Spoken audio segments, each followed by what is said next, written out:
Te atualizo também sobre Michael e a especulação de que ele pode trocar o Flamengo pelo Corinthians em 2026. Para completar recorde de público para Bahia e Flamengo, vou falar também sobre uma comparação entre os gols do Flamengo e do Palmeiras no Campeonato Brasileiro para completar mercado, bastidores, finanças e muito mais. Fala aí pessoal, sou Jorge Nicola, bem-vindos a mais um vídeo do canal, sempre bom ter vocês por aqui sem perder tempo. Pedir para deixar like, se inscrever no canal e ativar as notificações. Bora falar agora sobre Bahia e Flamengo, jogo desse domingo, 18h30, na Arena Fonte Nova, com casa lotada e expectativa de recorde de público do Bahia na temporada.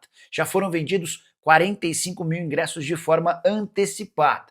O recorde do Bahia nesse ano é do jogo contra o Confiança na final da Copa do Nordeste, na oportunidade 48.124 torcedores. Esse jogo entre Bahia e Flamengo é super importante. Primeiro porque tem o Bahia no 6º lugar, com uma campanha ruim no Brasileiro nos últimos jogos, só uma vitória nas últimas 5 rodadas. Enquanto isso, o Flamengo, que é líder, também não vem num momento tão bom. São 2 vitórias dos últimos 5 jogos, 2 vitórias e 3 empates, até por isso o Flamengo passa a ser um pouco mais pressionado pelo Palmeiras, a distância é de 3 pontos, só que o Palmeiras tem um jogo a menos, partida das mais importantes da rodada do final de semana. Gostaria que você usasse o espaço para comentário para deixar seu palpite, beleza? O que há de verdade na história de que Michael interessa ao Corinthians? Antes de responder essa pergunta, só queria lembrar que em outros momentos o Corinthians chegou a fazer 2 propostas para contratar o Michael, em ambas não houve acordo. Para agora, há muita especulação em rede social, afirmando que o Michael, que perdeu espaço sob o comando de Felipe Luiz no Flamengo, pode ser comprado. Há um pequeno grande problema. O Corinthians tem contra si um transfer ban, ele está impedido de registrar atletas e só vai resolver essa pendência depois que alcançar mais de 80 milhões de reais. São 41 milhões de dívida com o Santos Laguna pelo Félix Torres e mais 43, 44 milhões de reais com o Matias Rojas, meio atacante paraguaio, que passou sem sucesso pelo Parque São Jorge. Se resolver essas 2 questões até dezembro, o Corinthians volta a poder contratar atletas em janeiro. E é nesse cenário que o Michael surgiria como uma possibilidade. O atacante não deve permanecer no Fla para 2026. Mas as questões financeiras também complicam a transferência para o Corinthians. Primeiro, o Michael ganha R$1,5 milhão de reais por mês, valor considerado alto no timão. Segundo ponto, o Flamengo quer vendê-lo, pretende negociá-lo, mas sonha com cifras altas, de pelo menos 7, 8, 9 milhões de euros. E o Corinthians não vai pagar tudo isso para um atleta de 29 anos de idade. Hoje o Michael está avaliado em 4 milhões de euros, seu menor valor em bastante tempo. Até porque o Michael tem jogado muito pouco, só para lembrar, ele não atua desde a Copa do Mundo de Clubes em 24 de julho. São 3 meses e meio de ausência.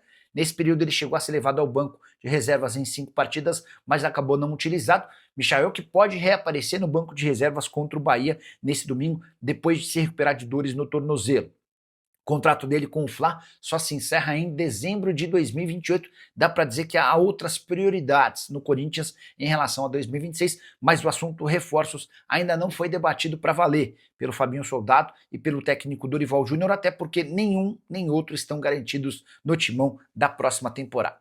Só para completar, registrar também que o Corinthians, que recebe o Mirassol na noite desse sábado, na Neoquímica Arena, tem um enorme jejum dentro de casa. Isso é muito louco, porque o Corinthians sempre foi muito forte em seu estádio. No Campeonato Brasileiro, são 7 partidas sem vitória.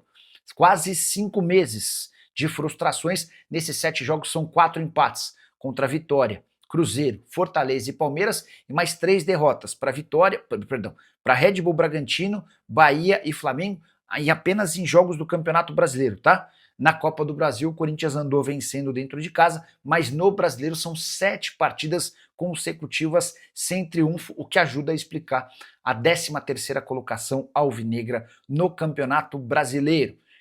Importante só para registrar e acabar de vez sobre o timão, Corinthians e Mirassol têm excelente retrospectiva para o Corinthians. São 15 confrontos na história, com 10 vitórias do Corinthians, 4 empates e uma única derrota do timão para o Mirassol, 75% de aproveitamento dos pontos. Hora de falar sobre a comparação de gols entre Flamengo e Palmeiras, líder e vice-líder do Campeonato Brasileiro. Primeira coisa é registrar que o Flamengo tem 50 gols contra 39 do Palmeiras, ou seja, o líder do campeonato apresenta nesse momento um rendimento maior ofensivamente. Embora a diferença de pontos entre eles seja de 3 pontos, com o Palmeiras com um jogo a menos. Se o Palmeiras vence esse jogo a menos, se iguala ao Flamengo. Pois bem, com bola rolando, o Flamengo foi capaz de marcar 38 gols contra 19 do Palmeiras. Vale a lembrança de que 38 gols de bola rolando do Flamengo equivale a quase todos os gols marcados pelo Palmeiras. Segundo ponto, bola parada, 10 gols para o Flamengo, 8 gols para o Palmeiras. Verdão só leva vantagem em relação ao Flamengo nos pênaltis, 6 gols de pênalti do Palmeiras contra 3 do Flamengo, e nos contra-ataques, 5 gols de contra-ataque para o Palmeiras, 1 gol de contra-ataque para o Flamengo. Recentemente, Rogério Ceni afirmou que o Palmeiras é o rei da ligação direta, não faz jogadas construídas, o contra-ataque é sempre uma marca para times que gostam de jogar de forma reativa. Só para completar, esse levantamento também leva em consideração gols contra. O Palmeiras teve um gol contra a seu favor, contra nenhum gol contra marcado pro rubro-negro. Só para arrematar de vez sobre essa história e falar um pouquinho do Fla. O rubro-negro bateu o recorde de público do novo Maracanã. Desde que o estádio passou a ser concebido dessa maneira atual, em jogos de clubes nunca se registrou tanta gente quanto no empate em 0-0 com o Cruzeiro na noite dessa quinta-feira. Foram 72.565 torcedores, uma renda bruta de 5.800.000 reais. Só para arrematar, o Flamengo já levou nessa temporada já conseguiu 1,5 milhão de ingressos vendidos em seus jogos como mandante. O que você pensa sobre essas cifras? Use o espaço para comentário para registrar sua opinião. Só não esquece de deixar like e de se inscrever no canal, beleza? Quero falar agora sobre arbitragem. Quais são os clubes mais prejudicados e beneficiados no futebol brasileiro? Quero te ajudar a responder essa pergunta quando você estiver conversando com seus amigos. Primeiro, contar que o Corinthians é o clube com mais decisões desfavoráveis no VAR nesse campeonato nacional. Das 23 consultas feitas em jogos do Corinthians, 15 foram com decisões contrárias ao Timão e apenas 8 a favor. Quero dizer que o VAR rouba contra o Corinthians, mas as decisões têm sido mais contrárias do que favoráveis ao Timão. Nenhum outro time no Campeonato Brasileiro teve tantas decisões desfavoráveis quanto o Corinthians. Já o Vasco é o oposto. Das 10 consultas feitas em jogos do Vasco, 9 decisões do VAR, ou do árbitro a partir do VAR, foram a favor do Cruz Maltino e apenas uma contrária. Para completar esse assunto, deixa eu trazer um detalhe que envolve pênaltis marcados para clubes no mundo em 2025. Você tem ideia de quem lidera essa lista? O Internacional é o time de futebol do planeta com mais pênaltis a seu favor em 2025. Foram 23 pênaltis em 49 jogos, uma média de quase um pênalti a cada 2 partidas. O Inter lidera esse ranking com 23, seguido por Al-Ahly e Benfica com 17 pênaltis cada. O União Saint-Gilloise da Bélgica e o Bayern de Munique tem 16 pênaltis cada, e depois aparece já um outro clube brasileiro, o Palmeiras, ao lado de Sporting de Portugal e Real Madrid, 14 pênaltis para cada. Você tem ficado de que maneira em relação à arbitragem? Está satisfeito com as arbitragens nos jogos do seu time? Está revoltado? Já usa o espaço para comentário para dizer o seu time do coração e como é que você avalia os árbitros de futebol no Brasil, beleza? Hora de falar sobre o 0-0 entre Flamengo e Cruzeiro no Maracanã. O torcedor do Palmeiras deve ter gostado do Campeonato Brasileiro também, até porque a partir desse resultado dá para dizer que há enorme equilíbrio na briga pelo título. Seguem 3 times vivos com chances de taça. Importante registrar que o Cássio foi um dos melhores em campo no 0-0, embora o Matheus Pereira também tenha deixado excelente impressão, ambos jogadores do Cruzeiro. Jogo assistido no Maracanã por 72.565 presentes, novo recorde.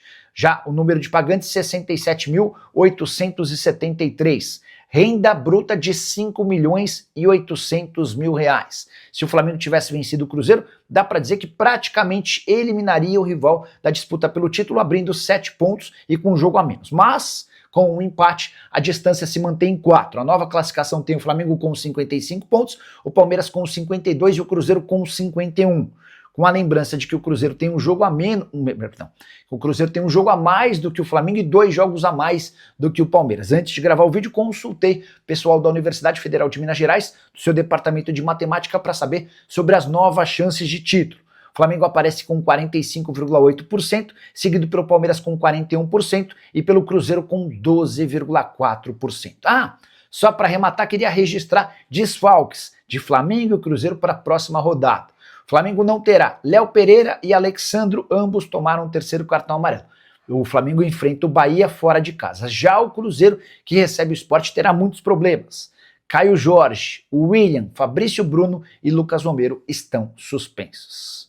Hora de falar sobre o Palmeiras, que acaba de contratar um atacante dispensado por indisciplina no Flamengo. Atacante que foi herói do título do Mundial Sub-20 da temporada passada, eu me refiro a Felipe Tereza. Só 19 anos de idade, atacante de lado de campo e tratado durante muito tempo no Flamengo como uma enorme promessa. A verdade é que em 2025 ele acabou perdendo um pouco de espaço e foi isso que o deixou bastante irritado em treinos e jogos e que fez no dia 22 de setembro o Flamengo dispensá-lo.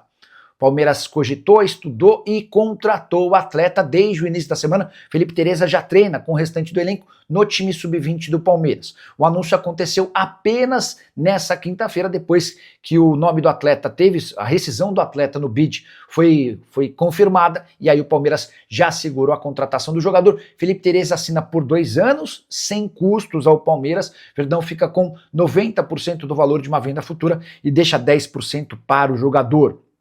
Felipe Tereza, que havia marcado o gol do título do Mundial Sub-20 no ano passado e que participou da decisão do Mundial Sub-20 nesse ano, o Flamengo vence o Barcelona nos pênaltis recentemente. Só para completar, na atual temporada, o Felipe Tereza soma 25 jogos com 5 gols marcados, são 4 partidas no time principal com 1 gol e uma assistência. Ele participou do Campeonato Carioca, enquanto os titulares faziam pré-temporada no exterior. O primeiro gol do Felipe Tereza no time de cima do Flamengo nem foi marcado nesse ano, e sim na temporada passada contra o Grêmio no Campeonato Brasileiro. Jogador de enorme potencial que chega sem custos, segunda vez que o Flamengo, ou melhor, que o Palmeiras se utiliza desse expediente. Lá atrás, em novembro de 2020, o Verdão havia contratado Pedro Bicalho, que tinha sido dispensado pelo Cruzeiro depois de levar uma garota à concentração. O Palmeiras transformou o Bicalho em capitão do time sub-20, ele foi campeão da Copa São Paulo de Juniores em 2022 e algum tempo depois negociado com o Alverca. O Palmeiras não recebeu nada nesse primeiro momento com o negócio com o Alverca, mas ficou com 50% do valor de uma vinda futura, que garantiu 500 mil euros recentemente. O Karabag, do Azerbaijão, o comprou do Alverca no meio do ano, pagando 1 milhão de euros. E esse valor equivalia a 50% dos direitos. Ou seja, o Alverca ficou com 500 mil euros, o Palmeiras levou mais 500 mil euros e os dois clubes mantêm 25% do valor de uma venda futura. Então é isso, família. Ficamos aqui com aquele giro de notícias do Flamengo, informações exclusivas e atualizadas para você não perder nada. Deixa aqui aquele like maroto, se inscreva no canal, ativa também o sininho das notificações para ficar por dentro de todas as atualizações do maior clube brasileiro, claro, né? O Mengão Todo-Poderoso. Um grande abraço para vocês, não sei o que mais. Até o próximo vídeo, vamos com tudo para cima. E vamos que vamos. Valeu, fui.